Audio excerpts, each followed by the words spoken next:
gaan het vandaag over hebben. Esta noche vamos a hablar acerca de, Een stukje uit Matthäus. vamos a tratar un trocito de Mateo. Matthäus 18 Mateo 18, en dan de versen 21 en 22. verso 21 y 22. Amen. Amén. Mateo 18, verso 21 y 22. Om te beginnen. Para empezar. Daar staat, toen kwam Petrus naar hem toe en zei, Heere, hoeveel keer zal mijn broeder tegen mij zondigen en ik hem vergeven? Tot 7 maal toe? Jezus zei tegen hem, ik zeg u, niet tot 7 maal, maar tot 70 maal 7 maal. Amen. Entonces se le acercó Pedro y le dijo, Señor, ¿cuántas veces perdonaré a mi hermano que peque contra mí? ¿Hasta 7? Jesús le dijo, no te digo hasta 7, sino aún hasta 70 veces 7. Amén.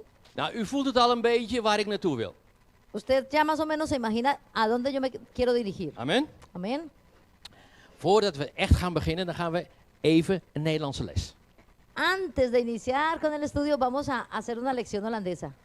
Vaak is het zo, in een bepaalde woorden in het Nederlands, Con frecuencia hay unas palabras en el holandés, bijvoorbeeld slapen, por ejemplo, dormir.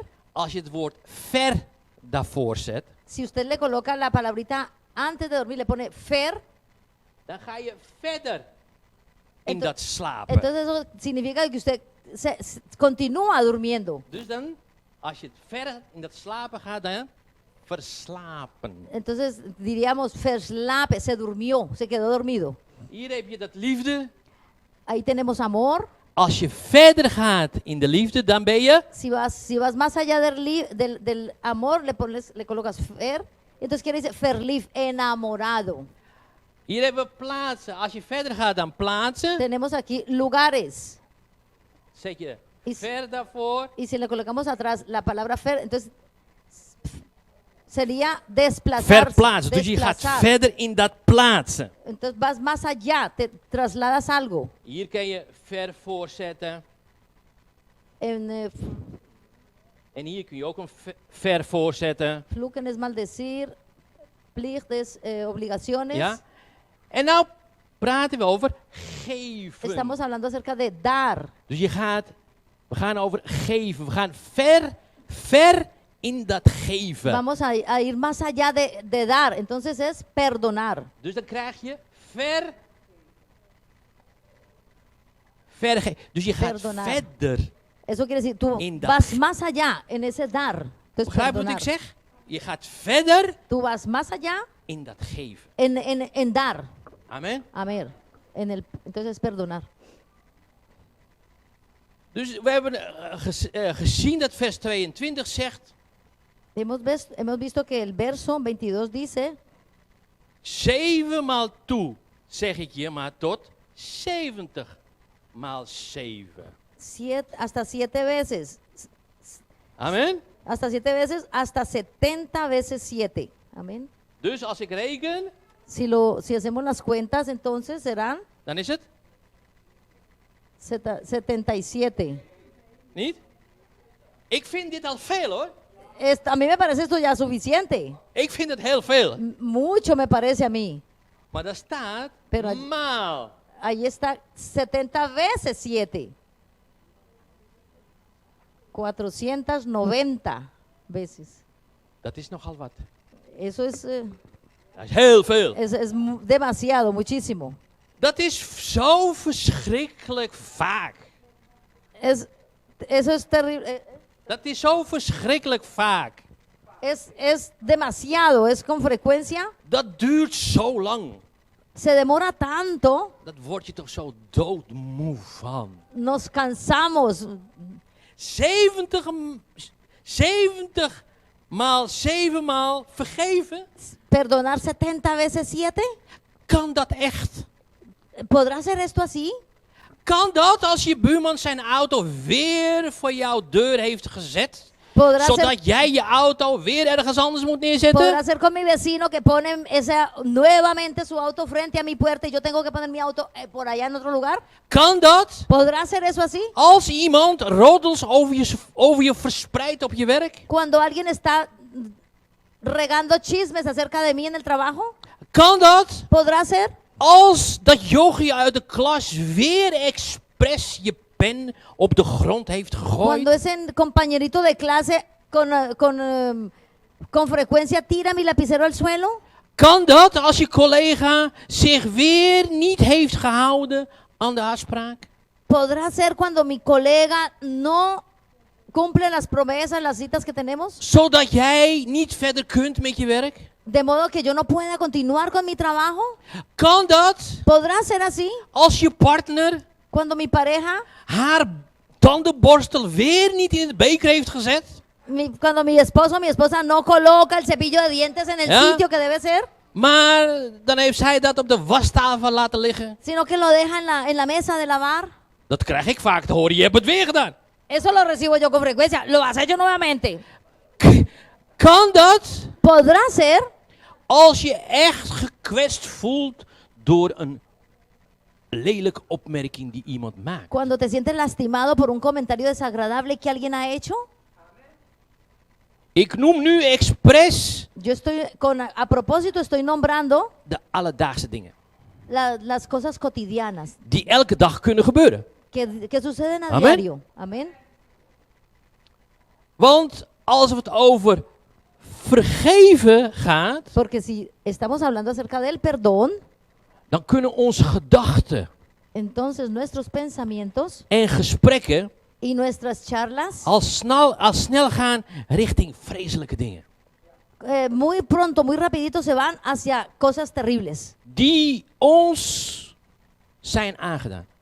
Hacia las cosas terribles que nos han hecho a nosotros. Dat er een bepaalde misbruik is gepleegd. De que de una o de otra forma hemos sido abusados. Dat iemand De que alguien, met een dronken kop je kind heeft aangereden. de que alguien borracho ha atropellado a mi niño. Straks praat ik daar meer over. Más adelante hablamos acerca de esto. Maar leren vergeven Aprender a perdonar oefenen we allereerst in de gewone praktijk van de alledaagse leven. Aprender a perdonar lo practicamos cada día con las cosas cotidianas del día a día. Ook in het alledaagse leven van de gemeente. También en el día a día de la relación en la iglesia. Ook hier zijn we allemaal mensen. También aquí en la iglesia somos personas. We maken fouten. Cometemos errores. We voelen ons gekwetst Nos sentimos ofendidos, heridos of niet begrepen. o no comprendidos. We ontvangen niet wat we wel verwachten. No recibimos lo que nosotros esperamos. Verwachten te ontvangen. Lo que nosotros esperamos recibir. We ergeren ons aan elkaar Nos irritamos mutuamente als we niet aan onze afspraak houden. cuando cuando no cumplimos las promesas que nos hacemos mutuamente. We kunnen elkaar bij tijd en wijle niet uitstaan. Nu en dan, zo nu en dan. Un día sí, un día no nos podemos soportar el uno al otro. Het kan zelfs zo zijn E inclusive podrá ser también dat we elkaar gaan mijden in de kerk. de que nos vamos a estar evadiendo el uno del otro en la iglesia. En dan kiezen we, Y entonces escogemos nadat de kerk afgelopen is, de cuando se termina el culto, een moment om weg te gaan. el momento para ¡pum!, salir volando. Ze staat met hem te praten, dus Uy, ella está hablando con él, me voy, mee boy. me voy. Aprovecho. Dat is er allemaal. Todo esto pasa. Terwijl Mientras que de gemeente van Christus la iglesia de Cristo de oefenplaats is voor vergevingsgezindheid. la iglesia Amen. Nog een keer. Terwijl de gemeente van Christus Mientras que la iglesia de Cristo de oefenplaats es el lugar donde se practica, voor vergevingsgezindheid. donde se practica el aprender a perdonar. Want hier Porque aquí, in de gemeente en la iglesia, ontvangen we de vergeving van God. recibimos el perdón de Dios. God die zo genadigd is. Un Dios que es tan lleno de gracia. Hier druppelt het bloed van de verzoening Aquí gotea la sangre de la reconciliación door Jezus op ons allemaal. por Jesús. La sangre de Jesús por cada uno de nosotros. Gotea aquí. Je zou kunnen zeggen, hier wijdt de geest van reinheid en hartelijkheid. Podríamos decir que aquí reina el espíritu de la pureza y de la amistad. Amen. Amén.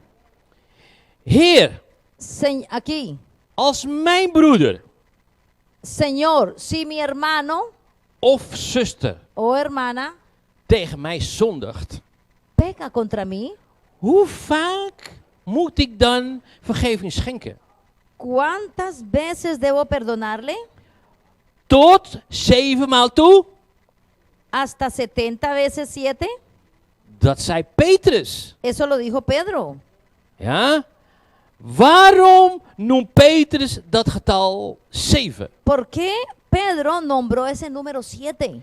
Zou hij gehoopt hebben ¿Habrá él esperado dat Jezus ging zeggen, de que Jesús le dijera, nee Petrus, no, Pedro, 7 is inderdaad wat veel. 7 es demasiado, demasiado. Laten we maar op 3 keer houden. Vamos a dejarlo en 3.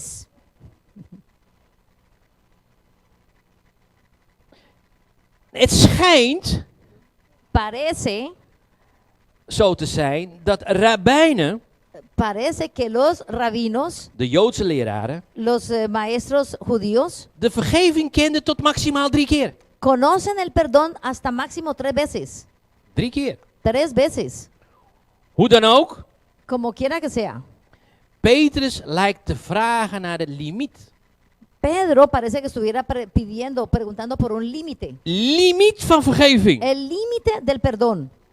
Hij zoekt naar grenzen. Él está buscando una frontera, un límite. Maar even wat anders. Otra cosa, hablando de otra cosa. Je hoort vaak Petrus hier, Petrus daar. Escuchamos con frecuencia Pedro aquí, Pedro allá. En andere discipelen hoor je dan minder. Y de los otros discípulos escuchamos muy poco. Er zijn altijd mensen Siempre hay personas die dicht bij Jezus willen staan. que quieren estar cerca de Jesús. En dat was Petrus. Y ese era Pedro. En dat zie je ook in de kerk. Y también lo vemos en la Er zijn iglesia. altijd mensen die graag dicht bij Jezus willen staan. Hay personas en la iglesia que con gusto quieren estar cerca de Jesús. Dus Petrus die zoekt naar grenzen. Pedro estaba buscando los límites. Gezien het voorgaande is dat ook wel begrijpelijk. Y viendo lo que estaba pasando, pues se comprende. Laten we lezen vers 15 tot 18. Vamos a leer en el verso 15. Want we blijven bij Matthäus. Permanecemos en Mateo.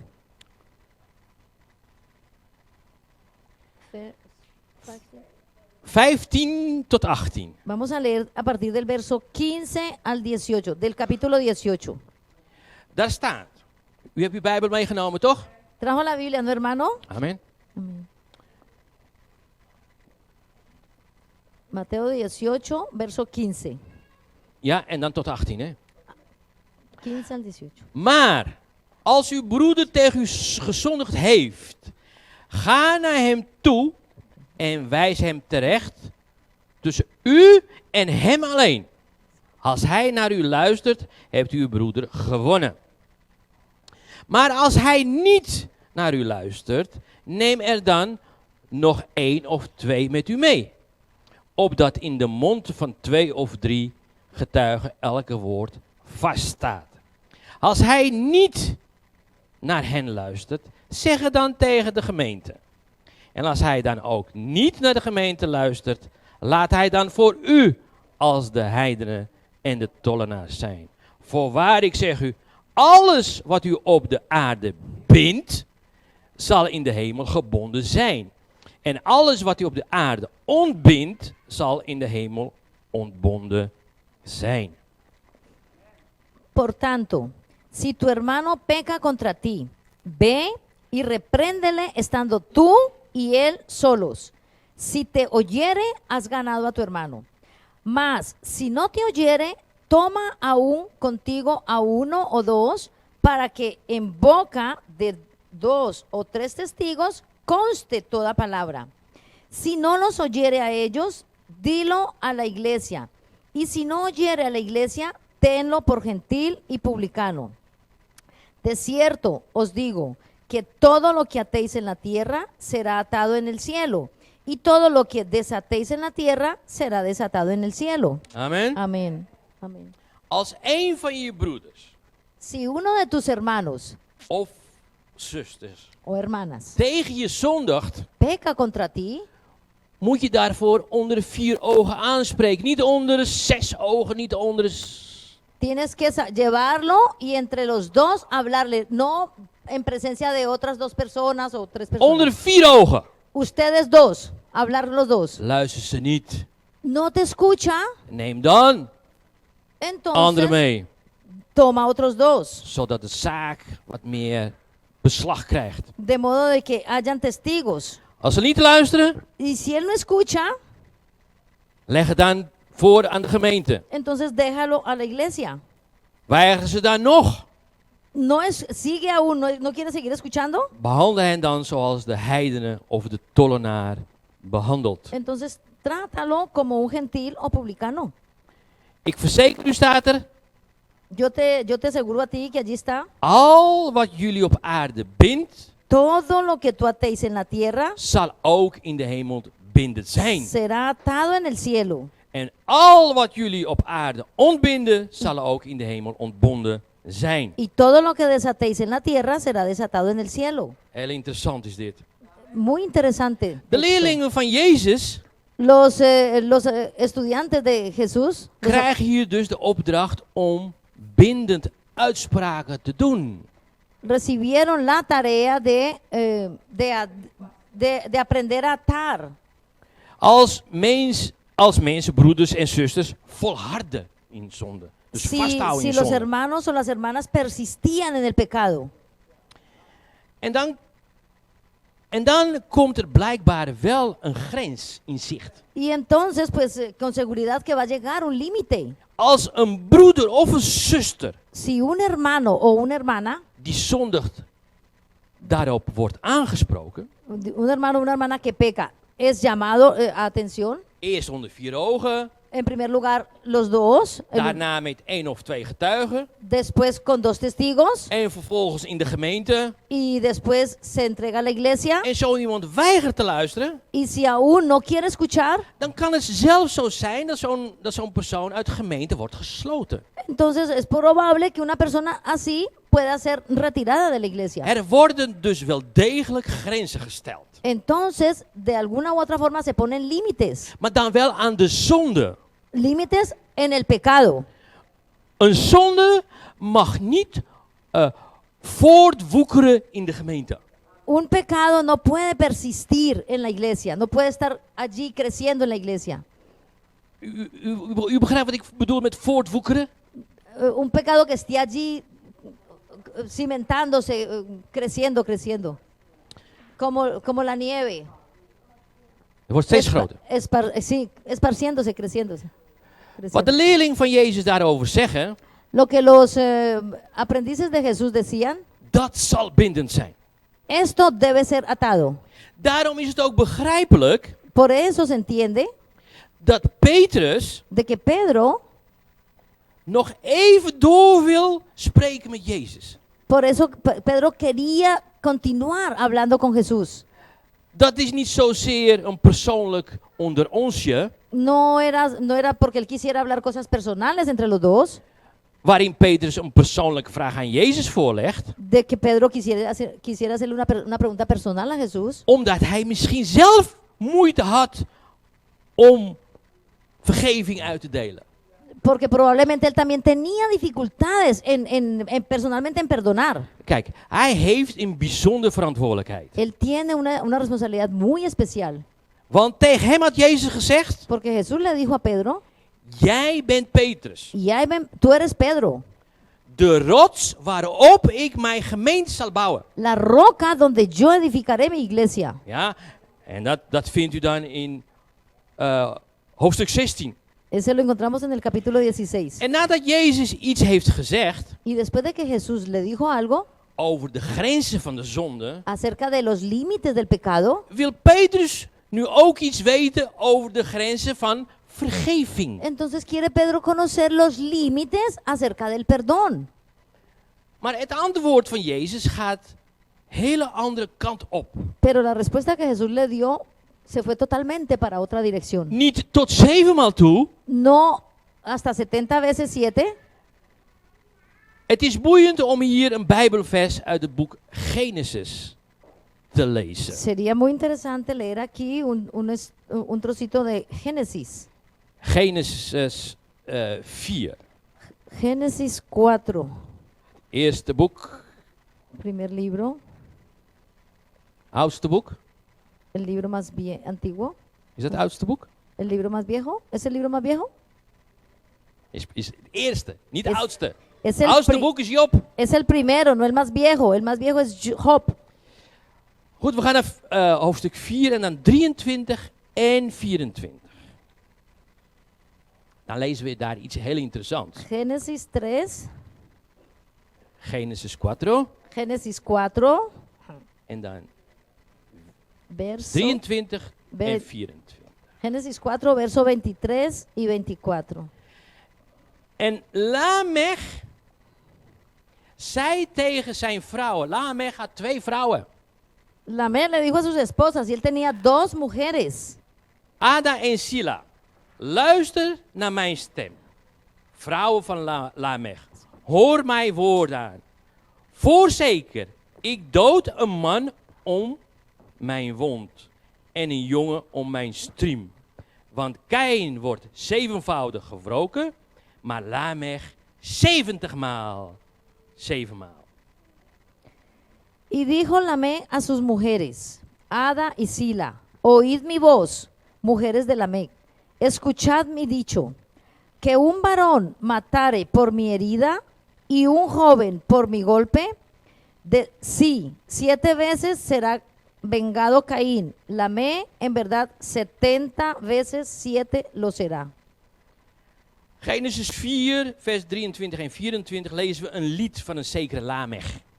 Génesis 4, versos 23 y 24, estamos leyendo un verso de Lamed, Een afstammeling van Kaïn, descendiente de Caín, de moordenaar van Abel. el asesino de Abel. Moet u horen. Escucha, Uit de mond van deze ruwe man. de la boca de este hombre tosco, Hij zegt tegen zijn 2 vrouwen, Ada en Sila. le dice a su esposa Ada y Sila, Luister naar mij, wie mijn verwond, die sla ik dood. escucha mi voz, quien matare por mi herida, Zelfs wie mij 1 striem toebrengt. inclusive aquel que me haga una llaga. Kaïn wordt 7 maal gewroken. Caín será 7 veces vengado. Lamech 70 maal. Lamed, en verdad, 70 veces 7. Als je dat zo bekijkt, Si lo ves de esta manera, gaat dat op een nooit ophoudend wraak van deze Lamech.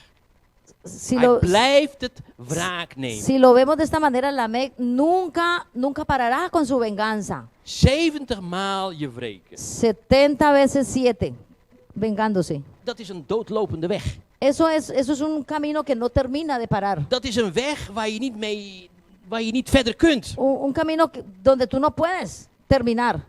En daartegenover Y allá, laat Jezus y allá frente a él, permite Jesús dat doodlopende weg zien dat het anders kan. de que ese camino sin final puede ser de otra forma. Ja?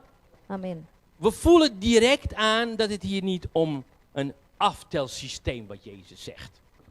Sentimos de inmediato que no se trata de una cuenta sin fin de Jesús. Hij zegt niet exact 490. Él no dice con exactitud 490. Hij bedoelt Lo que él quiere decir, dat je niet moet tellen.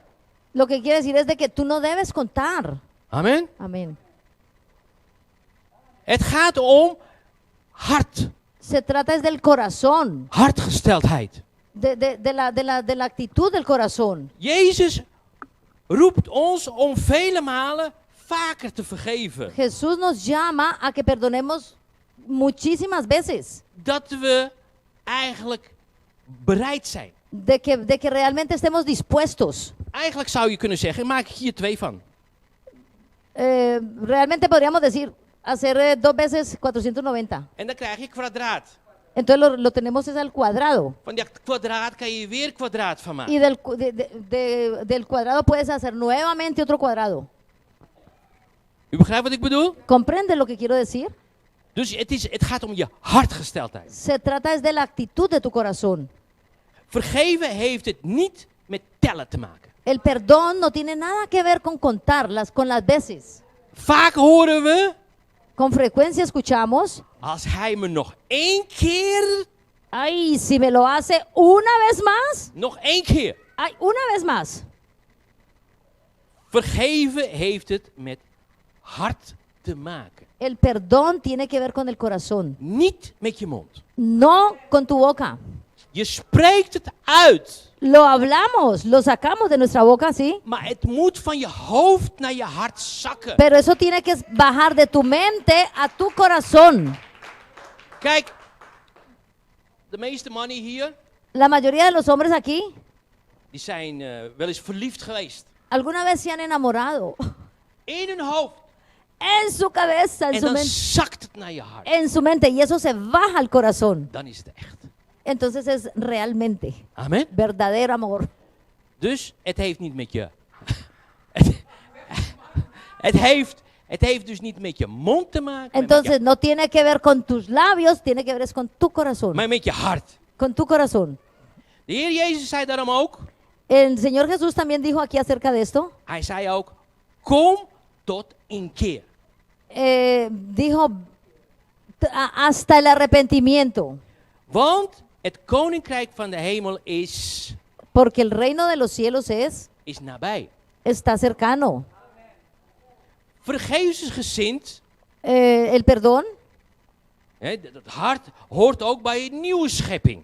el corazón que perdona, eso también pertenece a la nueva criatura. Het oude is voorbij gegaan.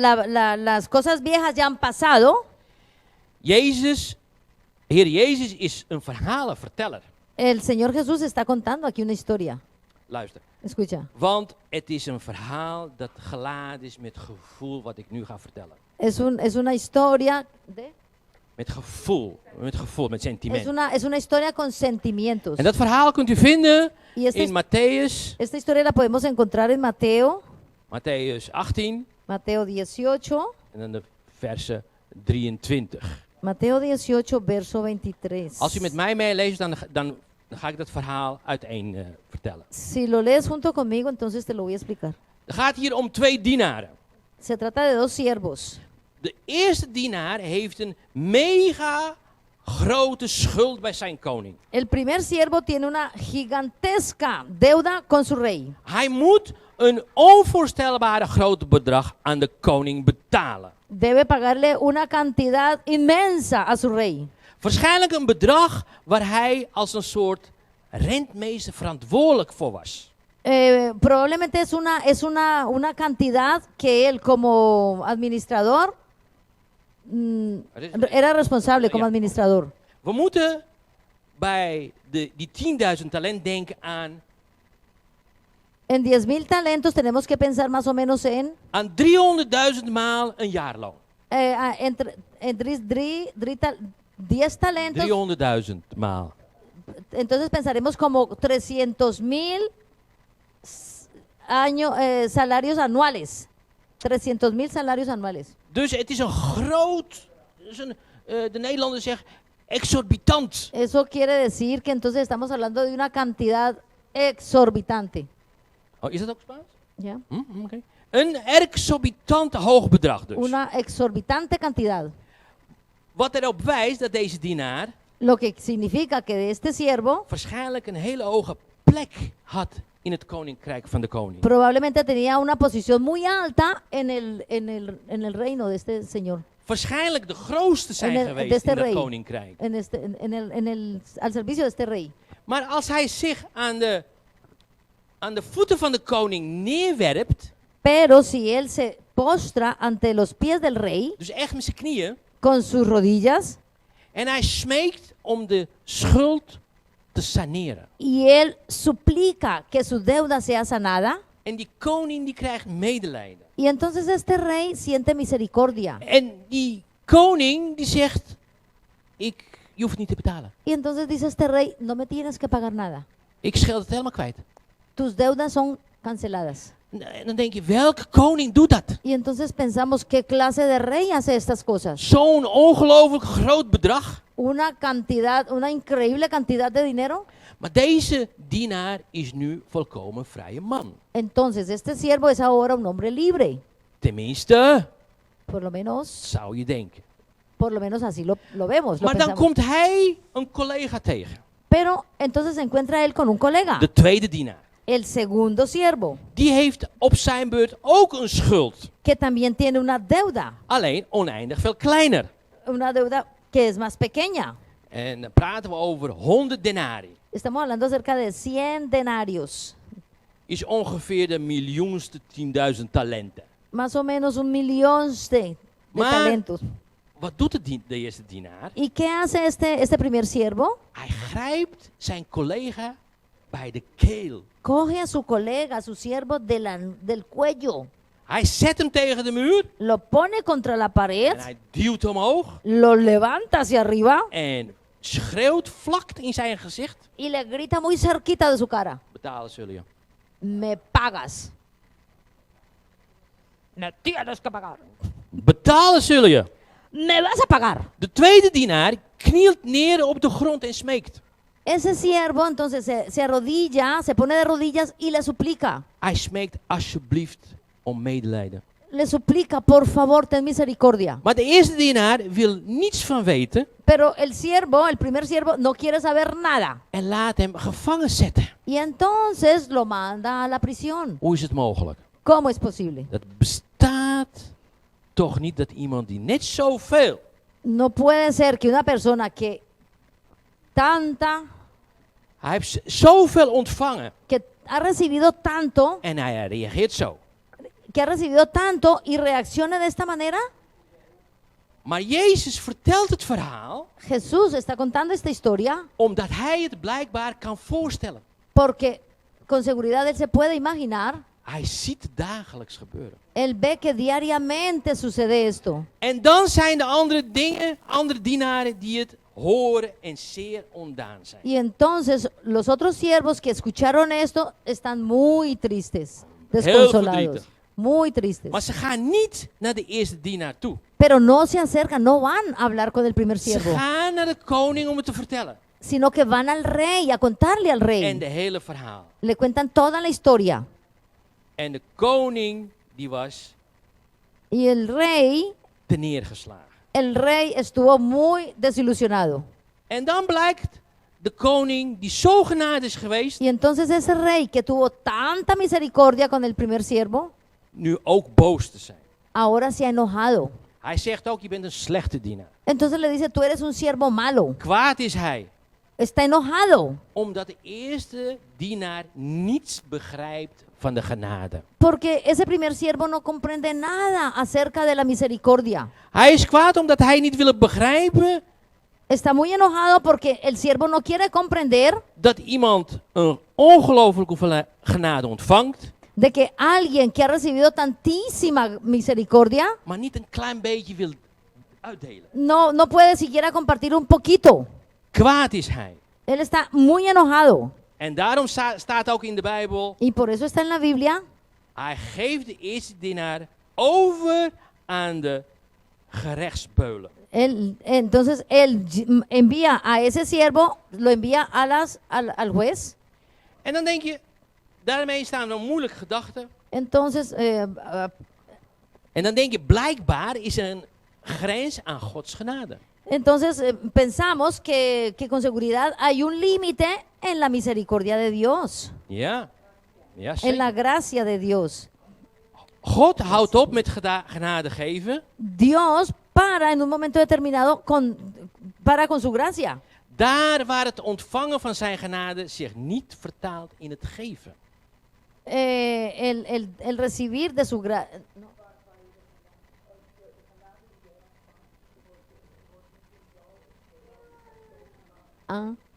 La gracia que tú has recibido no se manifiesta no se manifiesta en el dar a tu prójimo. Ja? Want het is helder Porque está claro dat deze koning de que el rey, uit het verhaal God zelf is.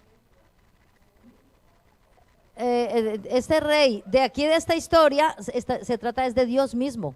Amen. Amén. Zo zal mijn hemelse Vader Así hará mi Padre ook ieder van jullie behandelen die zijn broeder of zuster niet van harte vergeeft. de la misma manera hará nuestro Padre Celestial con aquel que no perdona a su hermano o a su hermana. Als u dat met mij meegelezen had, had u inderdaad gezien dat dat vers 35 is. El verso 35, así también mi Padre Celestial hará con vosotros si no perdonáis de todo corazón cada uno a su hermano sus ofensas. Dat zijn harde woorden. Son palabras muy duras. We hebben misschien de neiging om ze af te zwakken. Tenemos la tendencia de hacerlos, Ja. no queremos hacernos duros, Zo kan het toch niet bedoeld zijn? pero él no quiere decir eso. Bedoelt Jezus echt dat God mij niet langer genadigd is als ik niet vergevensgezind ben? Quiere decir que Dios no tiene suficiente misericordia conmigo si yo no perdono. Ja, ja. Ja, dat bedoelt Jezus Eso lo quiere decir Jesús in de uitleg en la explicación van het gebed. acerca de la oración. Vergeef onze schulden gelijk ook wij vergeven onze schuldenaren. Perdona nuestras ofensas como también nosotros perdonamos a quienes nos ofenden. Wilt u onze schuld vergeven naarmate we anderen vergeven? ¿Quieres perdonar mis ofensas así como yo perdono a los que me ofenden? De mate waarmee jij meet, La medida con que medís, daar word je gemeten. con esa medida seréis medidos. Merken we in ons op Nos damos cuenta en nosotros het vaste voornemen om ons naaste van harte te vergeven. tenemos que tomar la determinación en querer perdonar. Maar Jezus spreekt niet over voornemen. Pero Jesús no está hablando acerca de tomar una decisión. Jezus spreekt over daadwerkelijk ander vergeven. Dios está hablando es de que realmente lo hagamos. Met andere woorden, dat doe ik wel. Met andere woorden, dat doe ik wel. Con otras palabras, no, yo lo voy a hacer, sí, no, yo lo voy a hacer. Nou, je moet het echt doen. No tienes que tenerlo en tu mente que, ay, lo voy a hacer. No, es hacerlo realmente. Amen. Amén. Even kijken.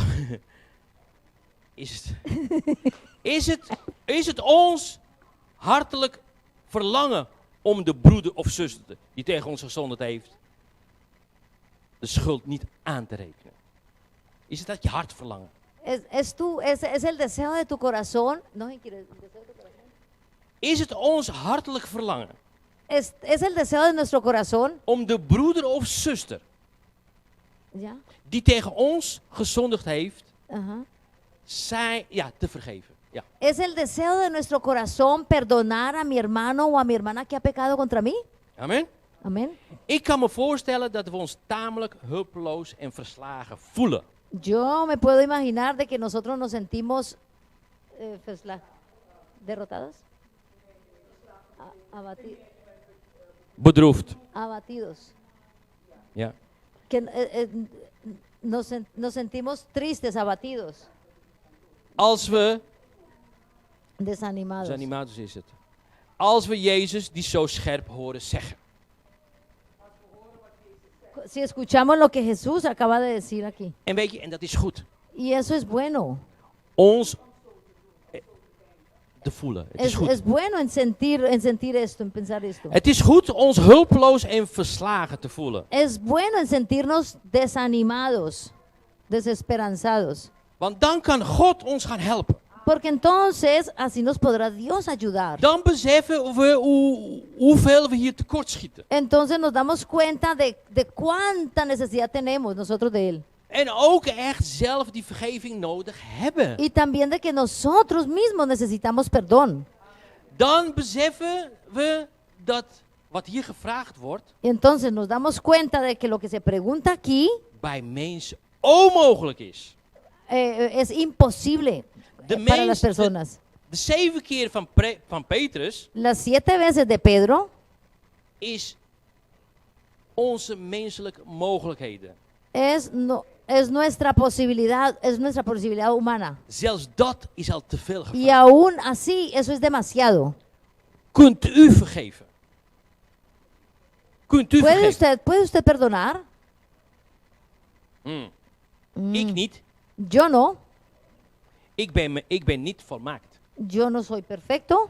Maar Jezus in mij Pero Jesús en mí en Jezus in u y Jesús en usted kan het wel. sí puede ser. Blijf in Jezus. Permanece en Jesús. Waar wij hulpeloos en radeloos Donde nosotros estamos necesitando ayuda y desesperados, onder de hoge hijsen exigiendo cosas grandes, daar staat Jezus klaar allí está Jesús preparado, listo, om alles in ons te doen. para hacer todo en nosotros. Want wat bij mensen onmogelijk is, Porque lo que es imposible en las personas is mogelijk bij God. es posible con Amén. Dios. Amén.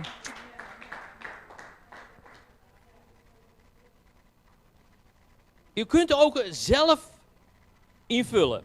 Vergeven is dat ik, Usted mismo puede agregar allí, perdonar es que yo, en dan kunt u zelf iets invullen. y entonces usted mismo puede colocar allí, Dat houdt u voor uzelf. eso usted mismo lo pone. Perdonar es que yo, Amen. Wanneer vergeven wij anderen? cuando perdonamos al otro. Wij vergeven anderen wanneer wij strijden Perdonamos al otro cuando estamos en las luchas, tegen alle wraakzuchtige gedachten. cuando estamos luchando contra todo sentimiento de venganza, Wanneer we onze vijand niet betaald willen zetten, cuando no queremos pagar a nuestro enemigo. ja.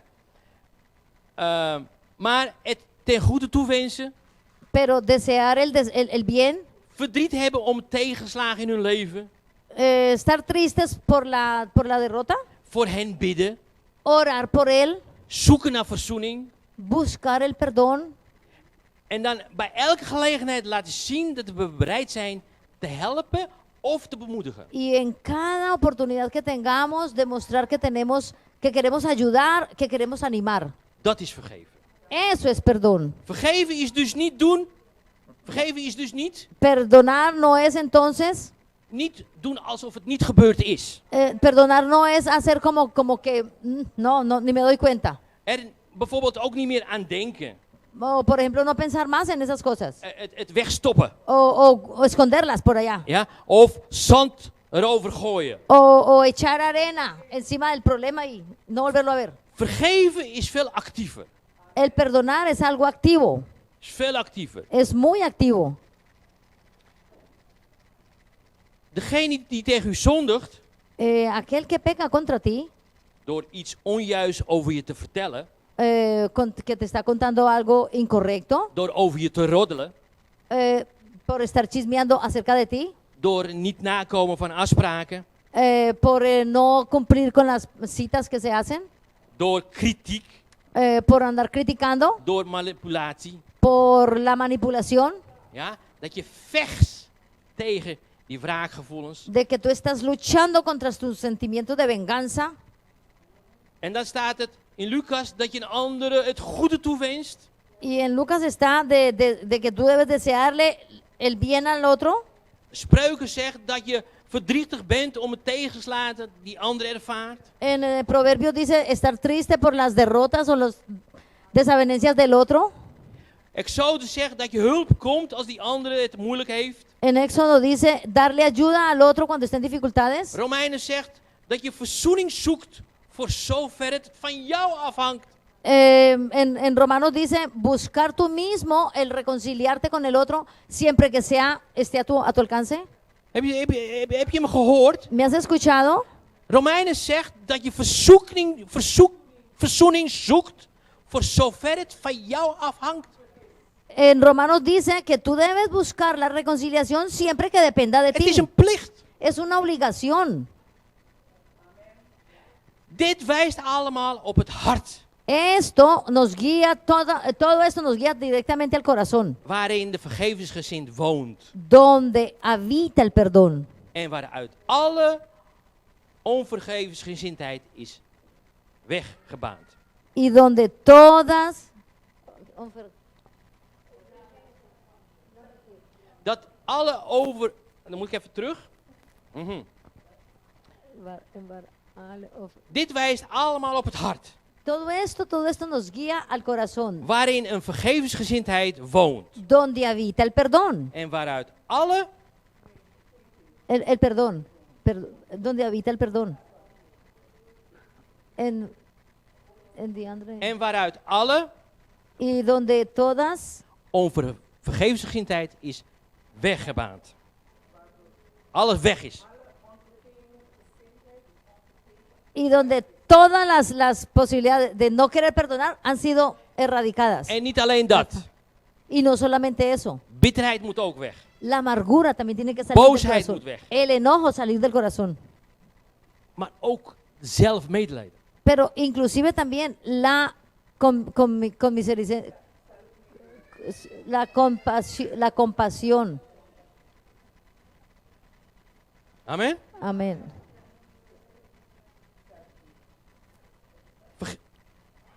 Compasión. Uno mismo. Ay.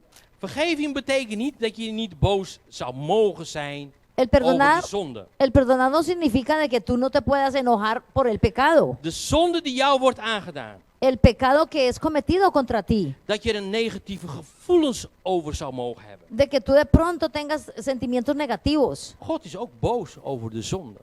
Dios también se ha enojado contra el pecado. Maar de zondaar aanvaardt hij. Pero Dios recibe al pecador, acepta al pecador. Het gaat erom dat die boosheid ons niet blijvend beheersen.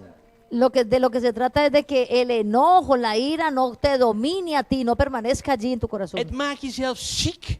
Porque eso te va a enfermar. Ik heb last van mijn maag, hoe kan dat?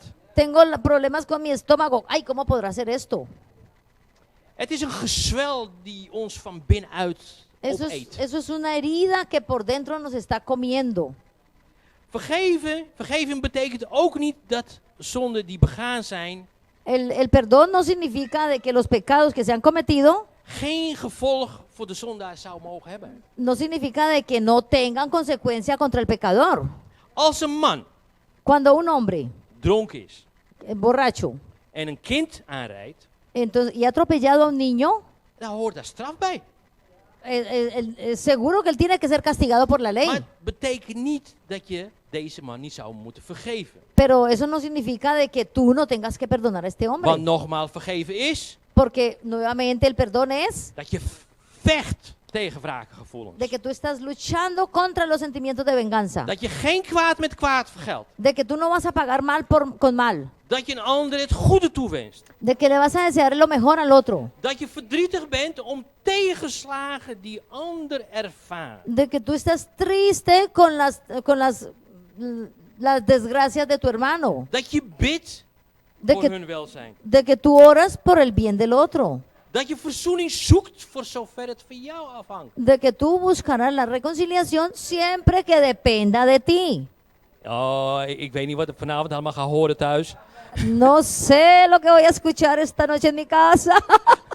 Dat je te hulp komt als die ander het moeilijk heeft. De que tú vas a ayudar al otro cuando él lo necesite. Er is nog een vraag Hay una pregunta waar we antwoord op moeten hebben. donde necesitamos una respuesta. Moet je wel vergeven als de ander daar niet om vraagt? ¿Debes perdonar aun cuando el otro no te lo haya pedido? Kan dat eigenlijk wel? ¿Podrá hacer esto? Sí, sí, sí. Iemand vergeven Perdonar a alguien, die geen berouw toont. alguien que no demuestra Die arrepentimiento, weigert zonder toe te geven. de que renuncia a reconocer el pecado, Helemaal als ons erge dingen zijn aangedaan. renuncia a reconocer de que nos han hecho a nosotros cosas tremendas, terribles, als er misbruik is geweest. de que nos han abusado. Grote onrecht. Es gran injusticia para con nosotros. Als we alleen bij dit verhaal van Jezus blijven, Si permanecemos en esta historia de Jesús, dan is het vragen om vergeving een onmisbare voorwaarde. entonces preguntar por perdón es algo que no podemos Weet u het dejar verhaal pasar. nog van die twee dienaren? ¿Conoces la historia? ¿Recuerdas todavía la historia de estos dos siervos? Die tweeën vallen allebei neer op hun knieën. Ambos cayeron en sus rodillas Ze vragen om een schuld kwijt te schelden. y pidieron, suplicaron que sus deudas fuesen canceladas. Dan pas Y después wordt hun gegeven. les fue dado. Maar er zijn ook andere Bijbelgedeelten Pero también hay otros textos, otros artículos de la Biblia, otros pasajes de la Biblia, waar verder helemaal niet aan de orde komt of die ander wel om vergeving vraagt. donde no se anuncia si el otro pidió o no pidió perdón. Neem het gebed uit onze Vader. Por ejemplo, tomemos la oración de nuestro Padre. Vergeef onze schulden, Perdona nuestras ofensas, gelijk wij vergeven onze schuldenaren. así como nosotros perdonamos a los que nos ofenden. Er staat niet dat hij om vergeving vraagt. Allí no está de que él pidió ser perdonado. In Efeze staat ook, En Efesios encontramos también, maak Gods Heilige Geest niet bedroefd. no contristéis al Espíritu Santo de Dios, Want hij is het stempel waarmee u gemerkt bent. porque Él es el sello con el que tú has sido marcado. U gemerkt bent voor de dag van de verlossing. Has sido marcado para el día de la redención. Laat alle wrok en drift en boosheid varen. Deja que todo sentimiento de venganza, de tristeza y de enojo se vayan de tu corazón. Alle geschreeuw La gritería en gevloek y las maledicencias en alle kwaadaardigheid. y toda maldad. Wees goed voor elkaar. Sé bueno el uno para con el otro. En niet alleen dat.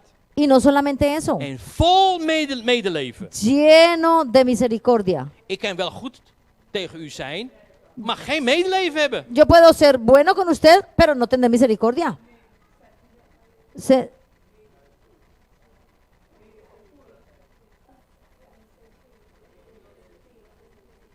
¿Sí? ¿No? ¿Ya? Oké.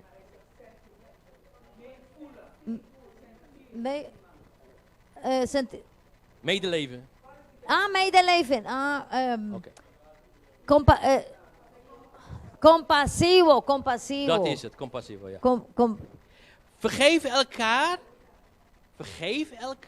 Perdonarse mutuamente, Zoals God como Dios u in Christus vergeven heeft. como Dios lo ha perdonado a usted en Cristo Jesús. Opnieuw Y nuevamente, wordt niet gesproken over de ander die eerst vergeving moet vragen. no se habla acerca del otro que no pidió perdón. Het is trouwens ook belangrijk om het verschil te kennen tussen vergeving en verzoening. Es importante conocer la diferencia entre perdonar y reconciliarse. Verzoening betekent dat je elkaar daadwerkelijk weer in de ogen kijkt. La reconciliación significa de que realmente te puedes mirar a los ojos con la otra persona En met elkaar omgaat. y ir normalmente, tratarse normalmente con la otra persona. Is niet altijd mogelijk. No siempre es fácil Als de andere weigert. si la otra persona se niega Ja? Of als de ander gewoon niet meer is. o si la otra persona ya no está más, no Ja, existe. dood. Se ha Kan. muerto, que se ha muerto. Maar dan is nog wel de vergeving nodig als de weg die Jezus wijst. Pero el perdón es necesario porque ese es el camino que Jesús nos está enseñando. Alle wrok en drift en boosheid Toda, laten varen. todo sentimiento de venganza, de tristeza y de enojo deben salir de tu corazón. De ander en wat hij jou heeft aangedaan. Loslaten. Lo que el otro te ha hecho a ti, olvidarte, dejar eso. En weigeren om je leven te laten beheersen door wat er is Y gebeurd. renuncia a que todo eso domine tu vida. Que lo que ha pasado domine tu vida. Renuncia a todo eso. Daarom is het ook belangrijk Por eso es importante dat we in de gemeente van Christus de que en la iglesia de Cristo elkaar niet bevestigen in de gedachte. no nos confirmemos nuestros pensamientos. Je hoeft niet te vergeven als je dat niet kunt. No tienes que perdonar si no puedes hacerlo. Want dan zeg je eigenlijk, Porque realmente lo que estás diciendo es, blijf gerust met je wraakgevoelens. ay, quédate con tus sentimientos de venganza. Ja? Vergeld kwaad met kwaad. Pagar mal con mal. Wens de anderen slecht toe. Deseale el mal al otro. Bid niet. No ores. Dat soort dingen. Y todas esas cosas. Ik denk dat we allemaal aanvoelen Yo creo que todos debemos agregar dat het niet willen vergeven. de que el no querer perdonar, eso nos lleva a tener un enojo interno, a estar intranquilos, a tener amargura. Y por esto entonces eres también víctima. En primer lugar del pecado y después por tu falta de perdón.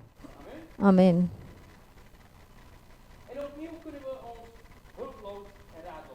Y nuevamente podemos sentirnos desesperados y angustiados, desesperanzados. El camino que el Señor nos enseña, si Él dice no hasta 7 veces 7, pero 70 veces 7. Porque entonces es muy importante ver quién es Jesús. Él es nuestro Redentor. Él es nuestro ayudador. Él fue a la cruz por nuestros pecados.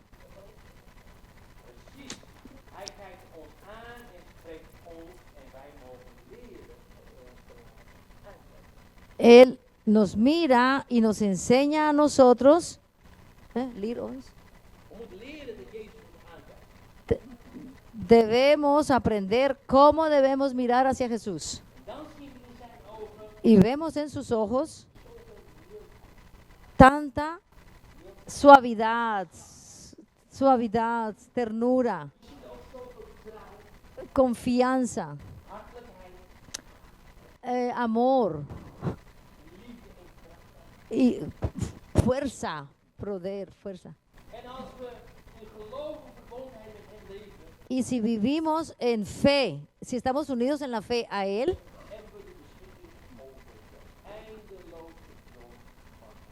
entonces estamos dispuestos a recibir esa fuente de perdón infinito. Pero permanecemos tanto tiempo mirando al otro. Pero siempre que permanezcamos mirando al prójimo, a aquel que ha pecado contra mí, entonces yo no voy a poder nunca mirar a Jesús. Y nunca podré ser tocado por su misericordia y por su gracia. para nosotros y para todos. Weet u wat in Psalm 103 staat? ¿Sabes lo que está en el Salmo 103? Ik heb het eerder gezegd. Lo he dicho anteriormente, en otras ocasiones. Daar staat in Psalm 103 vers 12 dat God zegt, hij werkt jouw zonde van. En el Salmo 103, verso 11 dice, Ja? Hij zegt niet hier van noord naar zuid. cuanto está lejos el oriente del occidente, hizo alejar de nosotros nuestras rebeliones. Als je west gaat zoeken, Si vas a buscar el oriente, nunca lo vas a encontrar. noord en zuid zoeken. El norte y el sur lo encuentras. West kun je blijven zoeken. El oriente puedes permanecerlo buscando. En dan Matthäus 5, 23 en 24. Mateo 5, 23. Mateo 5, verso 23.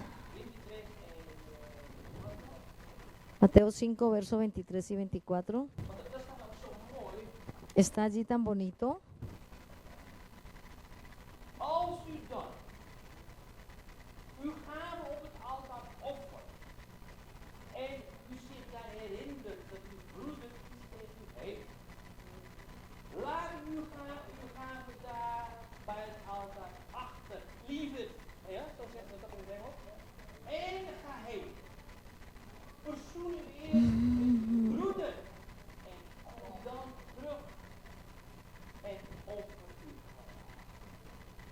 Por tanto, si traes tu ofrenda al altar y allí te acuerdas de que tu hermano tiene algo contra ti, deja allí tu ofrenda delante del altar y anda.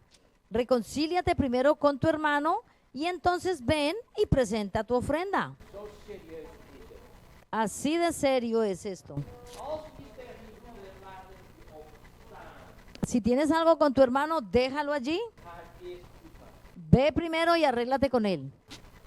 Vergeven Perdonar is Jezus vastgrijpen, es agarrar a Jesús.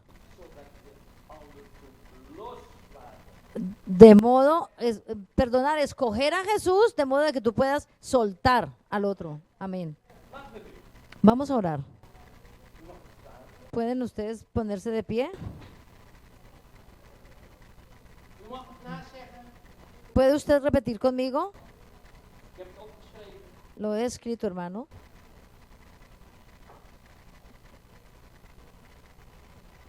Vader in de hemel, u roept ons in Jezus Christus. Padre del cielo, tú nos llamas en Jesucristo. Nuestro, tú pides que perdonemos nuestros pecados. Als we daar niet in eigen thuis zou mogen moeten doen, Si no podemos en nuestras propias fuerzas, Señor Jesús, voelen we ons volkomen hulpeloos. nos sentimos totalmente desesperados. Leer ons om de hulpeloosheid te ervaren. Enséñanos, Padre Celestial, a experimentar la desesperación, Want alleen dan kunt u zelf onze hulp komen. porque solamente así, Señor, podrás llegar tú a ayudarnos. Leer ons om in onze gedachten en gevoelens Enséñanos, Señor, hen die tegen ons gezondigd hebben los te laten. enséñanos, Señor Jesús, a soltar esos pensamientos para con aquel que nos han hecho daño, Zodat we u, Heer Jezus, kunnen vastgrijpen. de modo, Padre Celestial, que podamos, Señor, agarrarte a ti En ook de anderen weer kunnen zien. y, in het licht, y podamos ver al otro, Señor, a nuestro prójimo en la luz, in het licht van het kruis. en la luz de la cruz.